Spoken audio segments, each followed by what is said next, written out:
नमः श्री वर्धमानाय निर्धूतकलिलात्मने सालोकानां त्रिलोकानां यद् विद्यादर्पणायते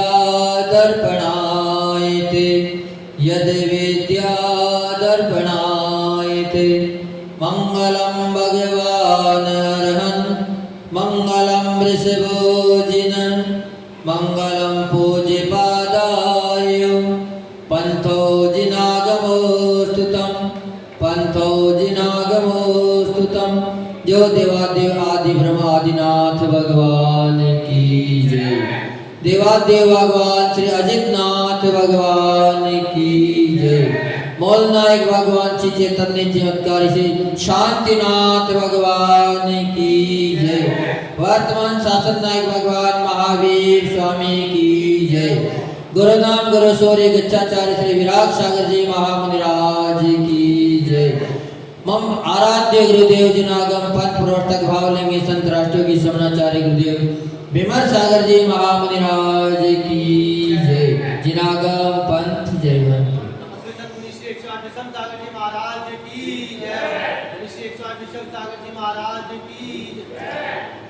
रागी हो या देसी, रागी हो या द्वेषी, संसार भ्रमण का है वासी।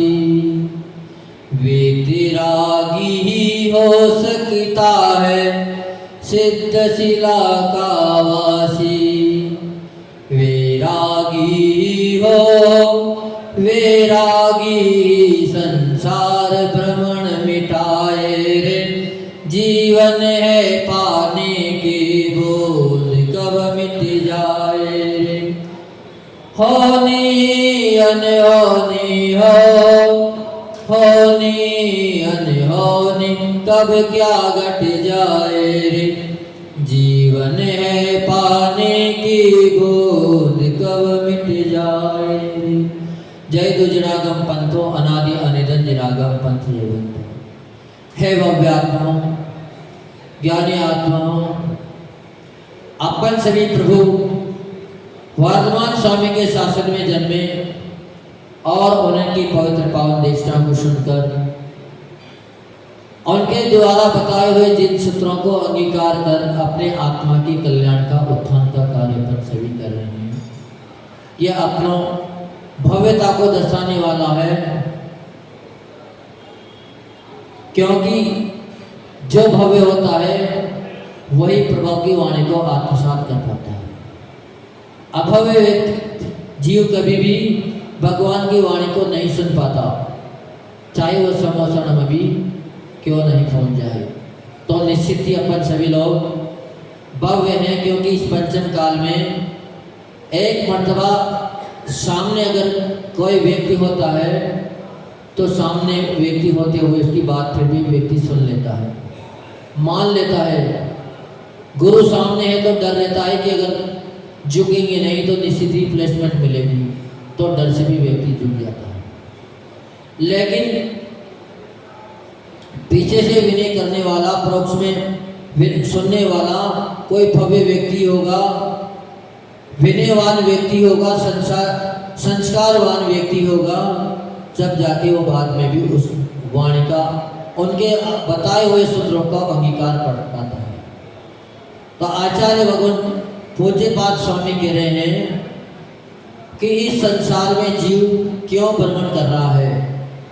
भ्रमण करने का ऐसा क्या कारण है कि इतना लंबा काल हो गया फिर भी उसकी एक भ्रमण की श्रृंखला नहीं टूट पाई। क्योंकि बिना कारण के कोई कार्य होता नहीं है, कारण होगा तभी कार्य उद्घाटित हो रहा है। तो आचार्य भगवान ने बहुत ही सुंदर कारिका यहाँ पर दी है। राग देव देव दीर्घा नेता आकर्षण कर्मणा अज्ञानात् सोचरम जीवा संसाराभ्रो भ्रमतयसो।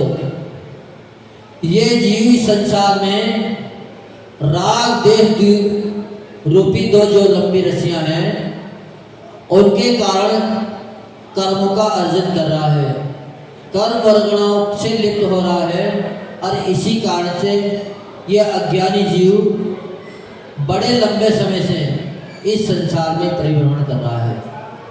तो आचार्य भगवान ने बता दिया कि राग भी दुख का कारण है, राग भी संसार भ्रमण का कारण है और द्वेष भी संसार भ्रमण का कारण है। लेकिन अपन लोगों को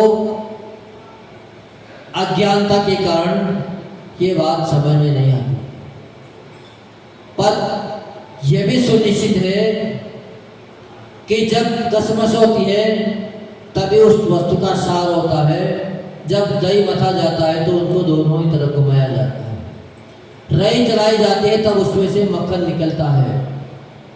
तो जब तक अपन राग और देश दोनों ही रस्सियों को अपने हाथ में थामे रहेंगे तब तक अपना संसार भ्रमण मिट नहीं सकता।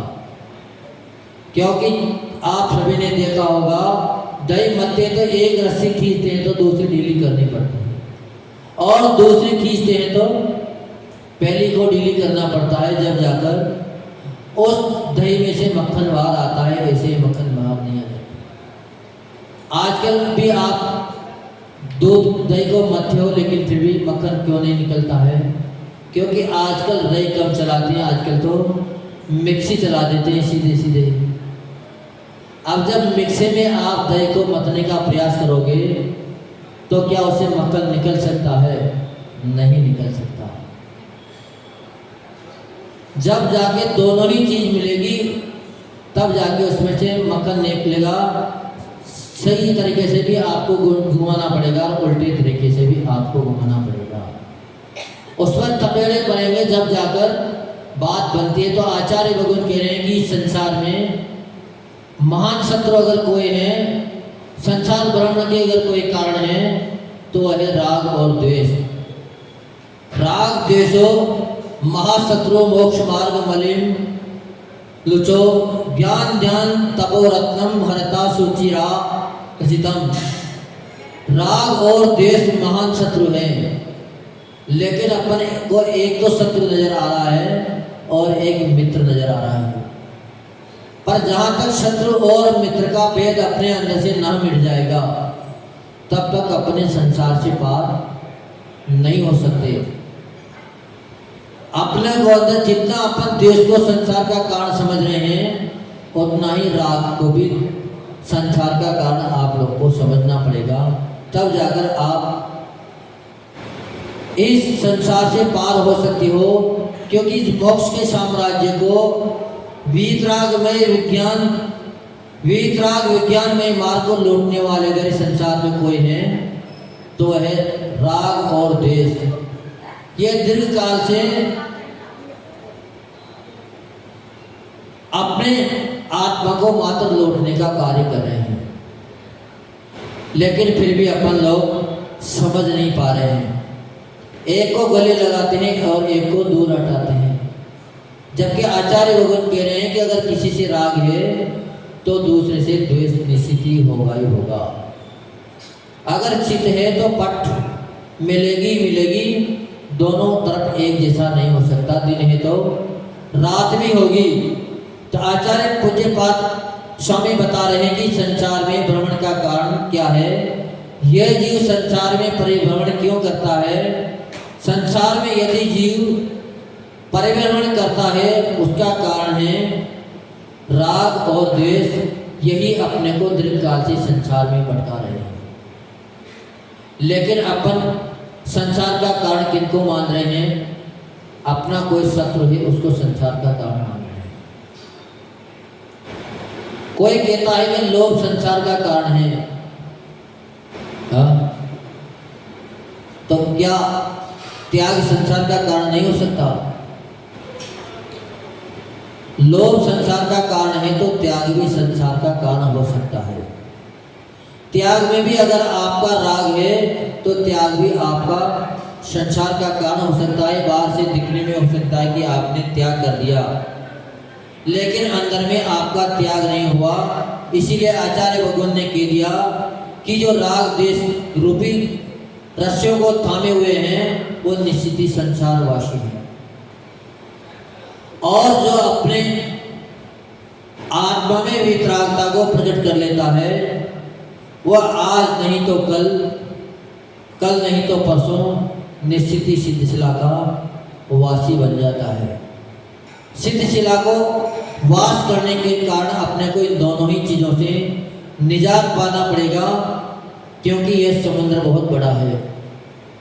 जिस तरह समुद्र को मथने पर अमृत भी पैदा होता है और विष भी पैदा होता है, और दोनों को ही ग्रहण करने वाले संसार में जीव हैं। ऐसा तो नहीं कि विष को ग्रहण करने वाले संसार में जीव ना हो। डॉक्टर सपट कहते हैं, पाउच बनाने वाले सपट कहते हैं कि इसमें भैया जहर है। तंबाकू के पाउच में तेजाब डली हुई है, मेमल में गुटखा में तेजाब डली हुई है। यहाँ तक कि छिपकली का अर्क भी इन तंबाकू के पाउच में डाला जाता है और साफ लिख दिया जाता है कि पाउच गुटखा खाना स्वास्थ्य के लिए हानिकारक है, कैंसर का प्रथम कारण है। पर क्या फिर भी लोग उसे छोड़ पाते हैं? हाँ, जबकि महंगाई भी बहुत बढ़ गई। जब हम गृहस्थ में थे तब तो मात्र 1 रुपये में पाउच मिलता था। आज वही 1 रुपये का पाउच 10 रुपये में मिल रहा है। फिर भी क्या कोई छोड़ पा रहे हैं? नहीं छोड़ पा रहे। तो आचार्य भगवान कह रहे हैं कि समुद्र मंथन में अमृत और विष दोनों ही निकलेगा, लेकिन अमृत को पीने वाले भी हैं और विष को पीने वाले भी मौजूद हैं। पर आचार्य भगवान कह रहे हैं कि जो अमृत पीते हैं वो निश्चित ही अमर हो जाते हैं। जो वीतरागता के रूपी अमृत को पी लेता है वो निश्चित ही संसार समुद्र को पार हो जाता है, संसार से पार हो जाता है, उसका परिभ्रमण रुक जाता है। लेकिन जो विष को पीने की चेष्टा करता है, विष को अंगीकार कर लेता है, विष बता दिया आचार्य भगवान ने इस राग और द्वेष को। राग द्वेष से बड़ा विषय संसार में दूसरा नहीं है। क्यों? क्योंकि जो साक्षात विष आपको नजर आ रहा है, हो सकता है वो आपके इस जन्म को समाप्त कर दे, आपकी इस देह को नष्ट कर दे, पर दूसरे जन्म को आपका वो विष नष्ट नहीं कर सकता। आपदा का वो कोई भी बुरा नहीं कर सकता। लेकिन जो ये राग और द्वेष रूपी जो महाविष है, ये दोनों ही विष आपको इस जन्म में भी दुख देंगे और आने वाले अनेकों जन्म में भी दुख देंगे। क्योंकि शास्त्रों में एक उदाहरण आता है सुकौशल मुनिराज का, सुखबाग मुनिराज का। सुकौशल मुनिराज ने क्या किया था? पूर्व भाव में जब वो भवदेव की पर्याय में थे तब उन्होंने द्वेष कर लिया था। वो भी किनसे? अपने प्रिय लाडली भाभी से द्वेष कर लिया था और उनको एक लात लगा दी थी। उसी का एक परिणाम हुआ कि उन्होंने निदान बंद कर लिया और निदान बंद करने के कारण वो द्वेष उस जन्म में तो दुर्गति का कारण बना ही बना, लेकिन आगामी न मालूम कितने जन्मों तक वह राग द्वेष चलता रहा। और यहाँ तक भी जब मुनि पर्याय को वो प्राप्त हो गए, मुनि दशा उन्होंने अंगीकार कर ली, साधु बन गए, संसार से कोई मतलब ही नहीं रखा, न राग से मतलब रखा, न द्वेष से मतलब रखा। फिर भी उस छोटे से द्वेष की चिंगारी ने उन मुनि अवस्था में भी उनका भाव बिगाड़ दिया। वहां आकर भी उन्होंने उनकी देह का भक्षण कर लिया, उनको अपने ध्यान से डिगाने का प्रयास किया। लेकिन जब व्यक्ति वीतरागता से जुड़ जाता है, वीतरागता दिल में आ जाती है, आत्मा में प्रकट हो जाती है, तो निश्चित ही वह फिर द्वेष से भी दूर हो जाता है और राग से भी दूर हो जाता है। वहां जाकर उनको बात समझ में आई और उन्होंने दोनों को ही छोड़कर वीतरागता को अपने गले लगा लिया। तो वहां पर उनको कष्ट देते हुए भी एक जीव नहीं, तीन तीन जीव एक साथ भक्षण कर रहे हैं, फिर भी अपने चित्त को इतना संभाल लिया कि सर्वार्थ सिद्धि पर जा पहुंचे, लोक के शिखर पर जा पहुंचे। पर आज पर प्रसन्न हो सकता है कि महाराज जी उन्होंने तो उनसे द्वेष किया था, उन्होंने तो उनको लात लगा दी थी, इसलिए उनसे उनका बदला लिया, उनके वो पीछे पड़ गए, उनको कर्म का बंध हो गया। लेकिन दूसरा ही उदाहरण एक उन्हीं के समक्ष मुनिराज का आता है, सुकुमाल मुनिराज का। ये उदाहरण था सुकौशल मुनिराज का। दूसरा उदाहरण आता है सुकुमाल मुनिराज का। सुकुमाल मुनिराज ने किसी से द्वेष नहीं किया था, उनका किसी से लड़ाई झगड़ा भी नहीं था, किसी को गाली भी नहीं दी थी उन्होंने। पर उनकी माँ का उनके प्रति तीव्र मोह था, तीव्र राग था, और उस राग के कारण भी वो जीव जब उस पर्याय से आगे बढ़ गया, उन्होंने गृहस्थ की पर्याय छोड़कर मुनि अवस्था को अंगीकार कर लिया और मुनि बन गए। और उनकी माँ उनके वियोग को सहन न कर पाई। राग इतना तीव्र था कि वह राग भी उनके दुर्गति का कारण बन गया, और उस राग के कारण वह मरकर एक शेरनी हो गई। शेरनी के पर्याय में पहुंचने के बाद जैसे ही वो जंगल में गए, जंगल में उन्होंने मुनिराज को देखा और उनका क्रोध भड़क गया, और क्या सोचने लगी कि यही वह है जिसने मुझे तड़पाया था। कहाँ तो माथी और राग में तड़प रही थी, और कहाँ आज बदला लेने के लिए तड़प रही है। एक माँ का भी हृदय बदल गया और उसने भी उस जीव के ऊपर हमला कर दिया। पर जो वीतरागता से जुड़ जाता है, वाकई में उनका जीवन धन्य हो जाता है। वह संसार के परिभ्रमण से वाकई में छूट जाता है। उन्होंने भी इतना उत्कृष्ट पुरुषार्थ किया कि वह भी वहां से सीधे सीधे सर्वार्थ सिद्धि को पहुंच गए। जबकि अगर वो दोनों ही में से एक को भी ना छोड़ते तो क्या सर्वार्थ सिद्धि पर चले जाते? नहीं जा पाते। इस पंचम काल की बलिहारी है, इसीलिए साधु बनने के बाद भी इस संसार में सर्वार्थ सिद्धि नहीं मिल रही है समय में। क्यों नहीं मिल रही है? कि साधु तो हो गए, लेकिन फिर भी किसी के प्रति राग हो रहा है तो किसी के प्रति द्वेष हो रहा है। तो आचार्य भगवान यहाँ ये कह रहे हैं कि मात्र आप वेश को बदल भी लो, वैरागी भी हो जाओ, लेकिन वैरागी होने के बाद भी अगर वीतराग में, विज्ञान में धर्म आपने अगर अपने आत्मा में प्रकट नहीं किया, वीतरागता आपके अंदर नहीं आई, तो आपका वैराग्य भी दुर्गति का ही कारण बन सकता है।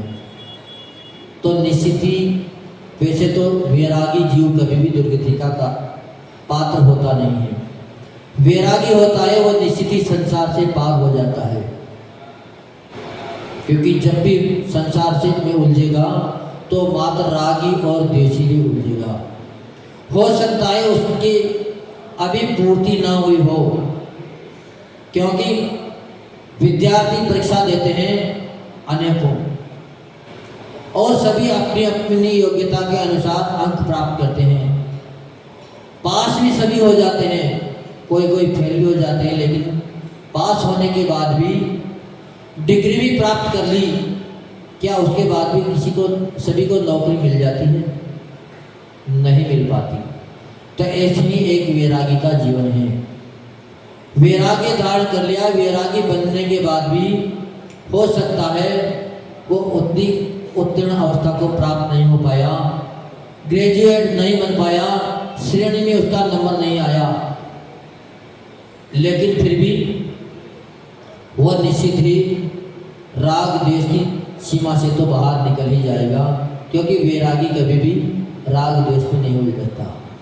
वो बात अलग है कि सभी विद्यार्थी जो पास हुए थे सभी को नौकरी नहीं मिली, क्योंकि नौकरी तो परसेंटेज वालों को मिलेगी, लेकिन पास तो सभी कहलाएंगे, उनको आप फेल नहीं कह सकते। ऐसे ही वैराग्यवान जीव कभी भी दुर्गति का कारण का पात्र नहीं बनता, उसका निश्चित ही सुगति उसको मिलेगी। हो सकता है इस पंचम काल का प्रभाव है कि वैरागी बनने के बाद भी राग द्वेष नहीं मिट पा रहा है। द्रव्य क्षेत्र काल का प्रभाव है, भाव में उतनी निर्मलता नहीं आ पा रही है, लेकिन निश्चित ही अगर संसार से छुटकारा मिलेगा तो वैराग्य से ही मिलेगा, क्योंकि वैरागी के अंदर ही वीतरागता उत्पन्न होती है।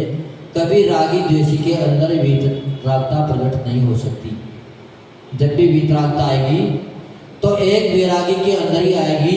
तो इसीलिए आचार्य भगवान ने इस कारिका में पूज्यपाद स्वामी ने अपन सभी को संबोधित किया है कि भैया जितना अहितकारी द्वेष है उससे भी कहीं गुना अहितकारी राग हुआ करता है, क्योंकि शत्रु बहुत जल्दी समझ में आ जाता है, शत्रु की पहचान बहुत जल्दी आ जाती है, क्योंकि उनके हाव भाव बता देते हैं, उनके चेहरा बता देगा कि उनकी आंखें लाल हो रही है, भरगुटियाँ तनी हुई है, दांत बिछ रहे हैं, दांत कटकटा रहे हैं, तो व्यक्ति समझ जाएगा कि ये व्यक्ति हमारा शत्रु है, हमारा घात करने वाला है।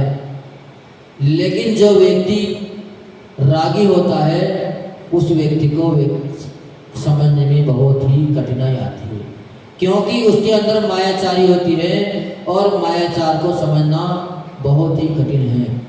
तो इसीलिए आचार्य भगवंतों ने द्वेष से भी ज़्यादा अगर खतरनाक किसी को बताया है तो वो बताया है राग को।